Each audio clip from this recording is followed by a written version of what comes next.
are transformations? And how do you know when a transformation is applied? Transformations can be a bit hard to remember. How I like to think of it is A and K change the actual shape of the graph, whereas D and C just move it around on your axes. So I also like to think of it like this, like a sandwich. So A and C are, if you could think of it like the bread of the sandwich, and they are both responsible for the vertical direction, whereas K and D are like the filling of the sandwich, and they are both in the horizontal direction.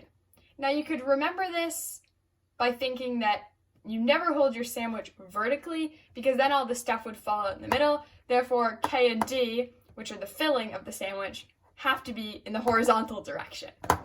So, with that in mind, A would be vertical stretch, vertical compression, and a reflection, well, along the x-axis.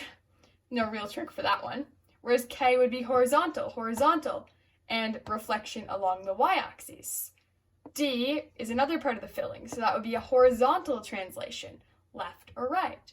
And C is the bread of the sandwich, so that would be a vertical translation, up or down. How would you know if you had a vertical stretch versus a vertical compression? And how would you know if there's a reflection? Well, you're going to have a stretch when A is greater than 1. Say 2, 5/2, 7, any number greater than 1. And you're going to have a compression when it's between 0 and 1. I like to think of it as a fraction, so 1/2, 3/4. That's an easy way to think of it. And it's a vertical stretch, which makes the graph long and skinny. And when you have a bigger number, I think of it as taller in a way, and a smaller number, meaning a fraction, would be really compressed and flattened. So therefore, the graph would be shorter, so to speak.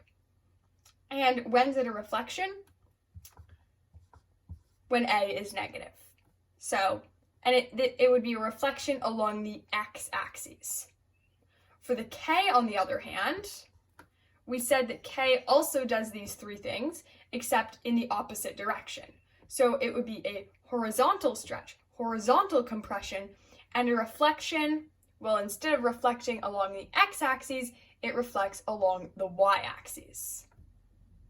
And because it's like K is like the opposite of A, these are actually just flipped. So you would have I like to just remember it for A and then just remember to flip it for K. For example, if you had K equals 1/2, for A, that would be a compression because it's a fraction between 0 and 1. So for K, I know that would be a stretch, the opposite. Whereas if I had K equals, say, 3, for A, that would be a stretch. Therefore, it would be the opposite. It would be a horizontal compression. And for A and K, it's also important to state the compression or stretch factor. So for A, it's just a stretch or a compression by a factor of A. So if A is 2, it's by a factor of 2.